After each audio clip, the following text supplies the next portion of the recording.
Hello everyone, welcome to మిక్యాల్ in one channel. Today ఈ వీడియోలో టీఎస్ ఐసెట్ షెడ్యూల్ గురించి ఒక లేటెస్ట్ అప్డేట్ చూద్దాం. ఫ్రెండ్స్, టీఎస్ ఐసెట్ 2024-5 షెడ్యూల్ అయితే రిలీజ్ అయింది. డిగ్రీ పూర్తి చేసిన విద్యార్థులకు 2024-25 విద్యా సంవత్సరంలో ఎంబీఏ ఎంసీఏ కోర్సుల్లో ప్రవేశాలకు కాకతీయ విశ్వవిద్యాలయం అధికారులు మంగళవారం టీఎస్ ఐసెట్ షెడ్యూల్ విడుదల చేశారు. ఈ నెల 7 నుండి ఏప్రిల్ 30 వరకు ఆన్లైన్లో దరఖాస్తు చేసుకోవచ్చని తెలిపారు.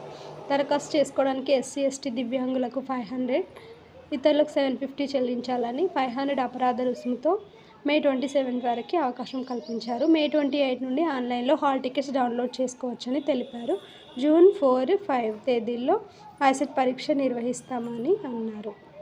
సో ఇది friends update. TS ICET schedule విడుదలైంది. ఎగ్జామ్ డేట్స్ అయితే జూన్ 4th and 5th, మార్చి 7 నుండి ఏప్రిల్ 30 వరకు అయితే అప్లై చేసుకోవచ్చు. అపరాధ రుసుముతో మే 27 వరకు కూడా అప్లై చేసుకోవచ్చు. ఏమైనా డౌట్స్ ఉంటే కామెంట్ సెక్షన్లో కామెంట్ చేయండి. నచ్చితే లైక్ చేయండి. Thank you for watching the video.